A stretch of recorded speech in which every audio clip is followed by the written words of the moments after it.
Hi guys, welcome to Mastermed Academy. If you are new to my channel, please hit the subscribe button and press the bell icon to receive future updates on our upcoming new videos. So today I'm going to be talking about immunoglobulins. Now immunoglobulins and antibodies are the same things, they are synonyms. So what are immunoglobulins? Immunoglobulins are mucoproteins that are found mainly in the gamma globin fraction of serum on electrophoresis. You have to remember gamma globin fraction. It's not alpha, not beta, but gamma. Now, the immunoglobulins are Y-shaped, as we all know, and they are produced mainly by the plasma cells, which is used by the immune system to neutralize pathogens such as viruses and bacteria. Now, we have 5 classes of immunoglobulins, and the mnemonic to remember them is GAMED, G-A-M-E-D, and each alphabet stands for an immunoglobulin. Now, what's the structure of immunoglobulin? Now, immunoglobulin consists of 4 chain protein with 2 heavy chains and 2 light chain polypeptides, which are linked by disulfide bonds. I'm going to show you a picture in a minute. Now, both H and L chains are divided into a constant region and a variable region. A hinge region is basically a region which is present between constant heavy chain 1 and constant heavy chain 2, which permits flexibility. So the only function of the hinge region is to provide flexibility to an antibody. Now this is a graph from serum electrophoresis, and we can see a few peaks here. So let's go through them. Now we have an albumin peak here, we have alpha 1 peak, alpha 2 peak, beta peak, and here is the gamma peak that we should be aware of. So the gamma peak consists of immunoglobulins. So I hope you understand this structure. Now this is the structure of an antibody, and I think you should know it for life, because somewhere or the other someone might ask you, okay, what is an antibody, how does it look like? So let's break down the components and see what we exactly have in an antibody. So we have an FAB region and an FC portion of an antibody. Now the F stands for fragment, while the AB stands for antigen binding. The C portion stands for constant. So I hope you now know the full forms of FAB and FC. Now FAB region is particularly responsible for antigen binding. That's why the cartoon says antigen binding site here. Now here is the hinge region, which is present between the CH1 of the left FAB portion and the CH1 of the right FAB portion, and it is connecting the FAB to the FC portion. So this is the hinge region that provides the flexibility of an antibody. So I hope you understood up till now what I said about an antibody. Also, the starting point of an FAB region is always a NH3 group, while the starting portion of an FC portion of an antibody is a carboxyl group, right? So another point to remember, which is very important, is that the FAB portion determines the idiotype of an antibody. So let me write the word idiotype, while the FC portion of an antibody determines the isotype. So let's put isotype here. Now what do I mean by idiotype and what do I mean by isotype? Now let's go to the next slide. Now FAB region, as I mentioned, antigen binding, and the FC portion is constant. Now the idiotype. Now idiotype means that it is a site where a unique antigen can bind, whereas the isotype helps us determine what kind of antibody is it. Is it IgG? Is it IgM? Is it IgA? So let me go back to the picture of the antibody and show you guys here.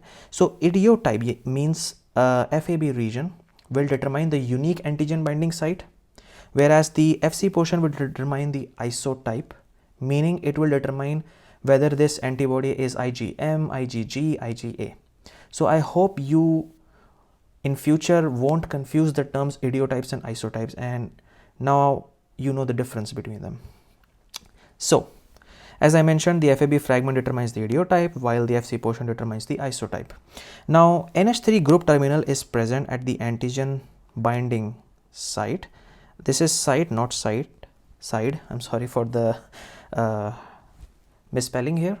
Now the carboxyl terminal is what is seen in the FC portion of an antibody, right?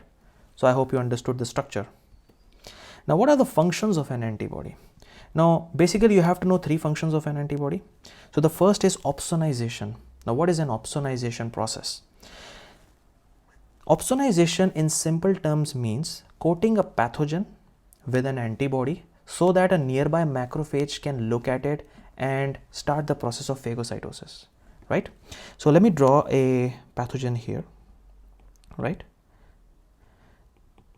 This is a bacteria, let's assume. Now the antibodies will actually coat all of this pathogen from everywhere,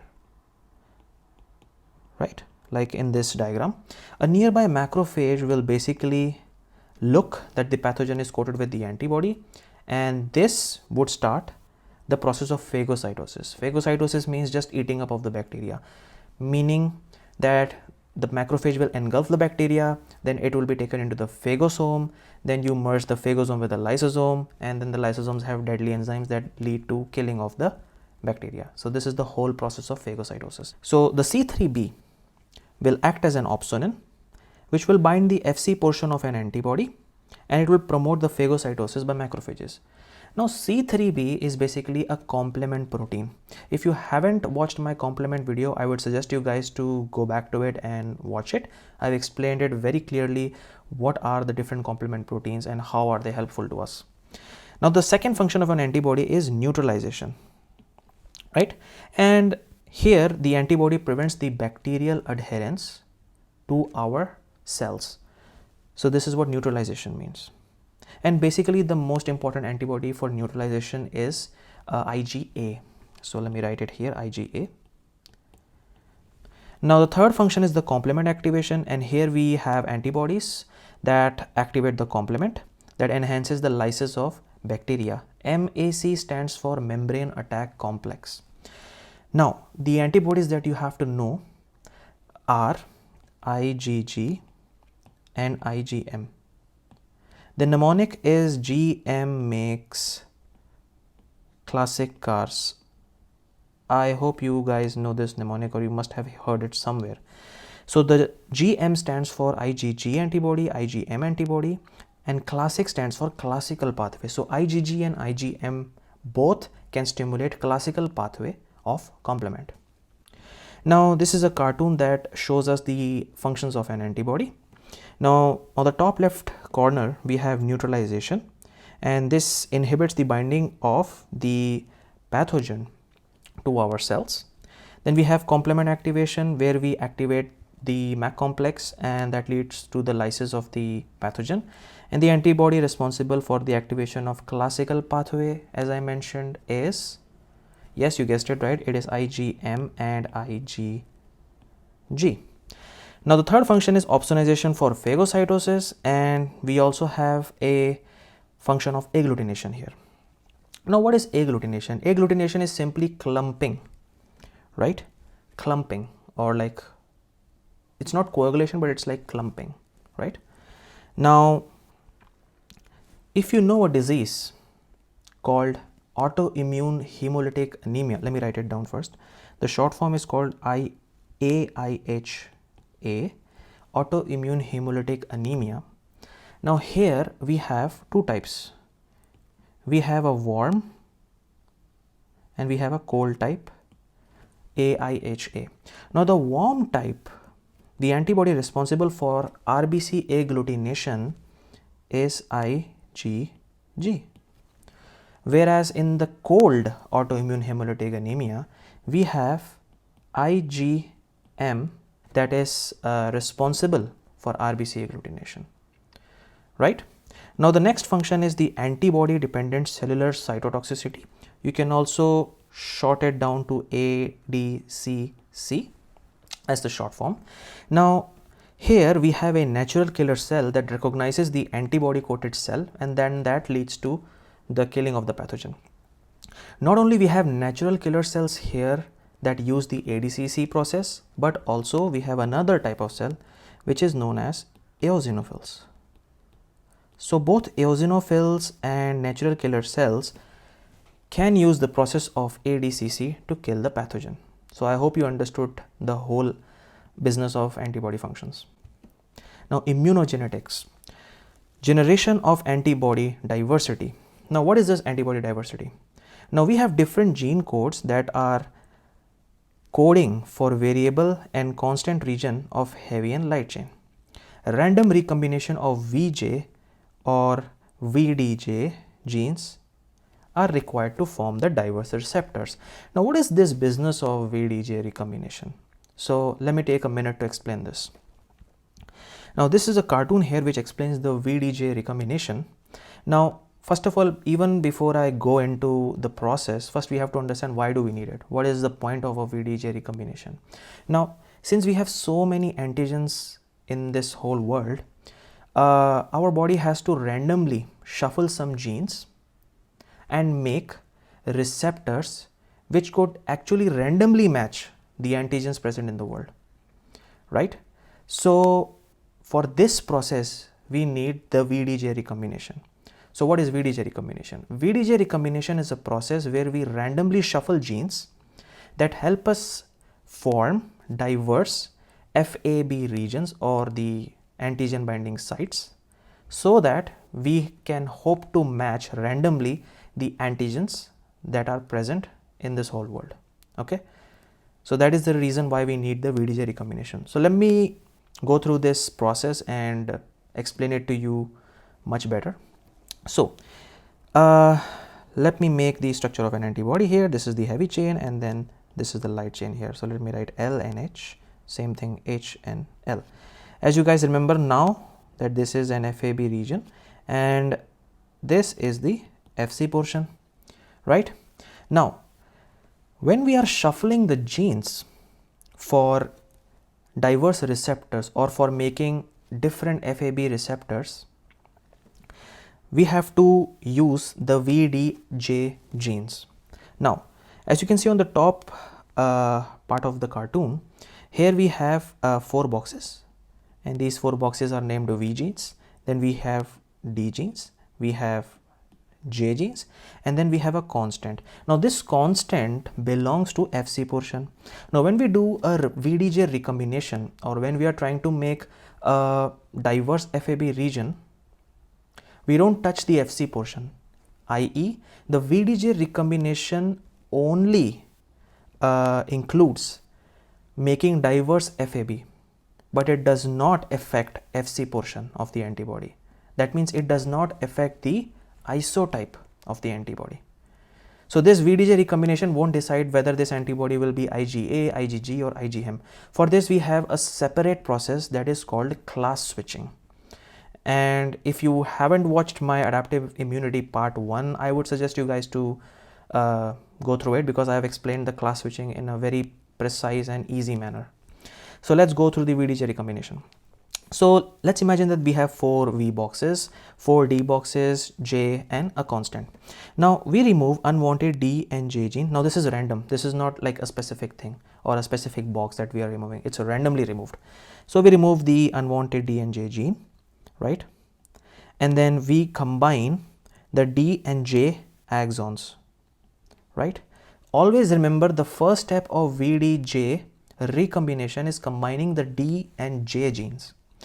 So, as shown in the cartoon that we have combined D and J genes, then after that we remove the unwanted V and D gene segments, and after randomly choosing a V box here, we join it with the DJ box or the DJ axon. So, once we form the VDJ gene here, which is shown in this cartoon here, we join it with the constant box. So, once we join the constant box, we will have an antibody with a FAB receptor which is particular to some kind of an antigen which is present in this world. Okay, so I hope you guys understood the VDJ recombination process, what is the significance and why do we require it. Now, let's go back to the slide because I didn't finish that. Now, we have a random addition of nucleotides to DNA which is done by TDT, terminal deoxynucleotidyl transferase. It's a mouthful. You can also remember it by just saying T, small d and capital T. Now, we have a random selection combination of heavy chains and light chains. The process is antigen independent.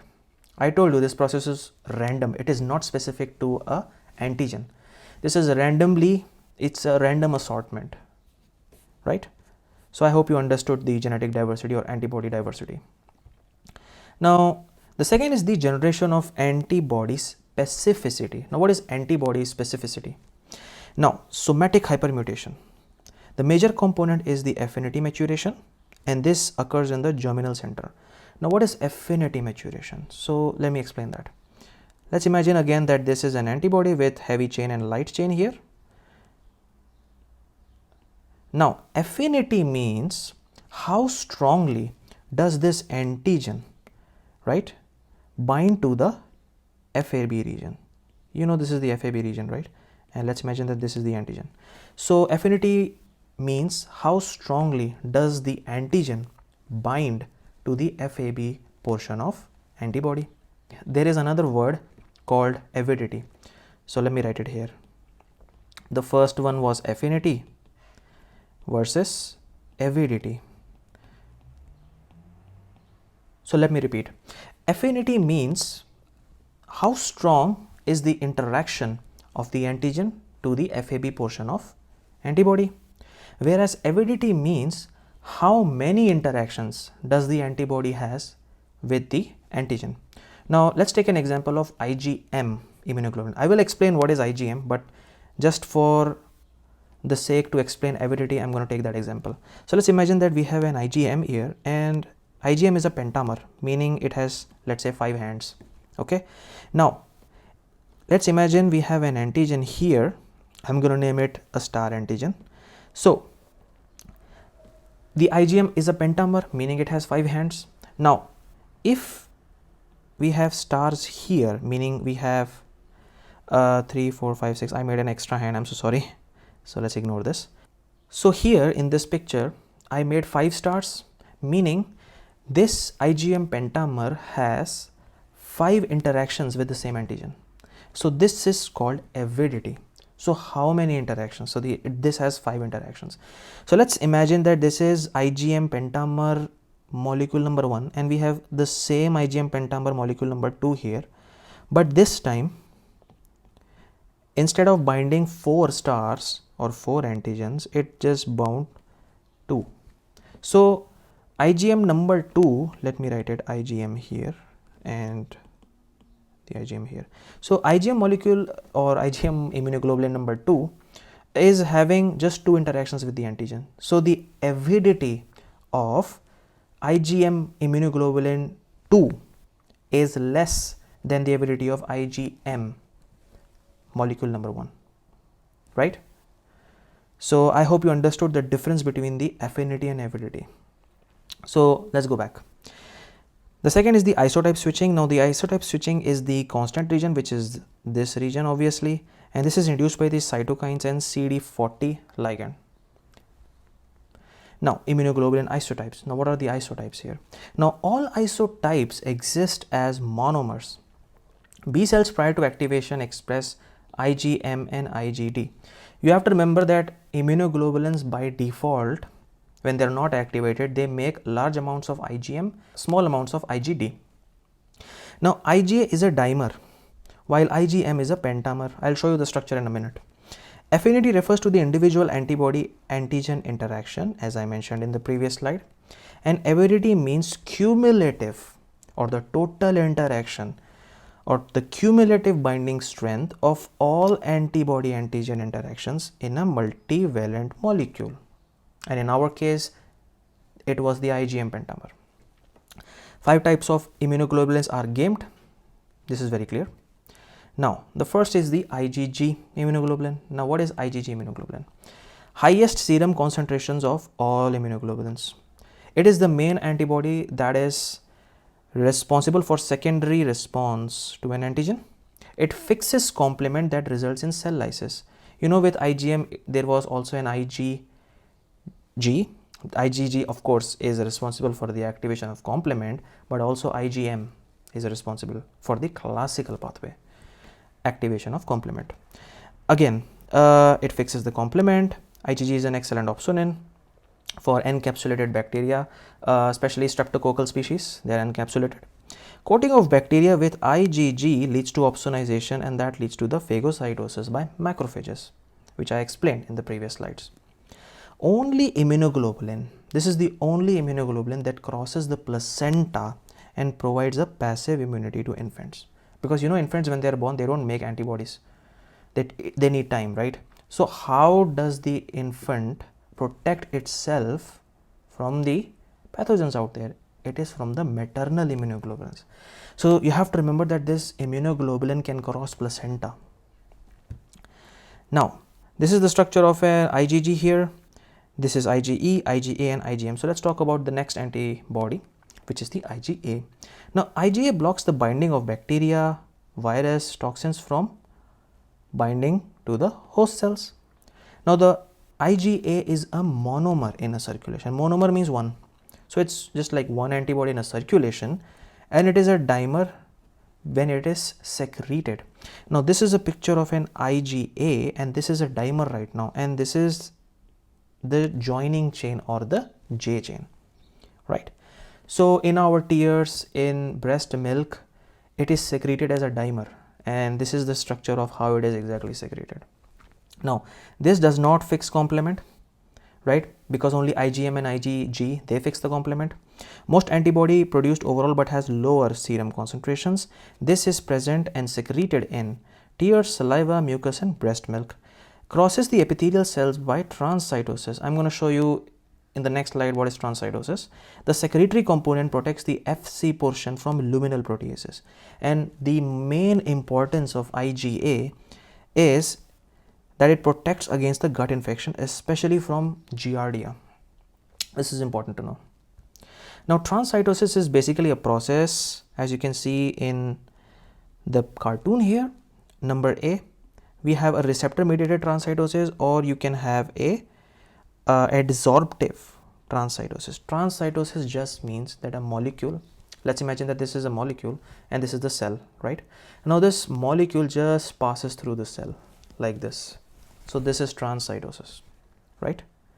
We have many other kinds of transport mechanism, but the IgA uses the transcytosis mechanism, okay? Now the next is IgM. Now IgM, earliest antibody to appear after antigenic stimulus. So the first antibody post-infection that appears is IgM, right? It is produced in primary response to antigen, while the IgG was produced in the secondary response, if you remember. It fixes the complement like IgG, but it does not cross placenta, unlike IgG. It is a monomer when synthesized, and it's present on the surface of B cells.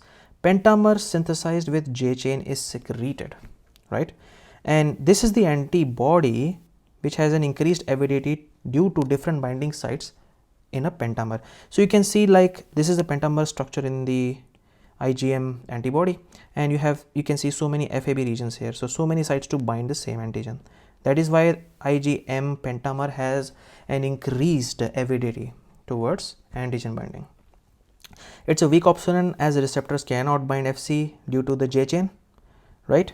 And it prevents the attachment of pathogens as well. Now IgE has the lowest concentration in our serum, and it mediates the type 1 hypersensitivity reaction, so allergy basically, or mast cell degranulation. IgE adheres to the tissues bound to mast cell and circulating basophils. When exposed to allergen, the mast cells will degranulate and secrete vasoactive amines like histamine, which basically mediates bronchodilation and bronchoconstriction and vasodilation. Please correct that. Bronchoconstriction and vasodilation. Now, IgE contributes to immunity by activating eosinophils and killing the parasites. IgD is found on surface of many B cells and in serums, and the function is quite unclear for the IgD. So remember that IgD was secreted in small amounts, very small amounts, with IgM post-infection, the first primary exposure, right? Now this is a picture of a mast cell degranulation. Now as you can see that ragweed, which is a pollen, and it's seen in many areas of the world. Now let's imagine that the ragweed pollen is encountering a person. Let's name the person A. So person A is encountering the ragweed pollen for the first time. So what happens is, the first time the ragweed will bind to the B cell, and the B cell will make plasma cells, and the plasma cells will make antibodies which is specific to this ragweed pollen, right? So the IgE that was made, which was specific to this ragweed pollen, will bind the mast cells. Now, why was this required? Now, once these IgE bind to the mast cell, if patient A encounters the same allergen second time, the IgE primed mast cells will release their granules, and vasoactive amines and other chemical mediators will be secreted, and that would lead to symptoms of allergy. So I hope you understand how's the mechanism of mast cell degranulation, how it works, and what are the steps involved. Now this is the last slide, and I just wanted to summarize and show you guys the diagram of each immunoglobulin that you should know. So this is the IgG, IgE, IgD, IgM, and IgA, right? So I hope you guys enjoyed this video as much as I enjoyed it. And if you have any questions, any doubts, please leave your comments below and I'll try to answer them as fast as possible. Thank you for your attention, and please don't forget to hit the subscribe button, press the like button, and also press the bell icon for more updates regarding new and awesome videos from Mastermed Academy. Thank you so much. Have a nice day. Goodbye.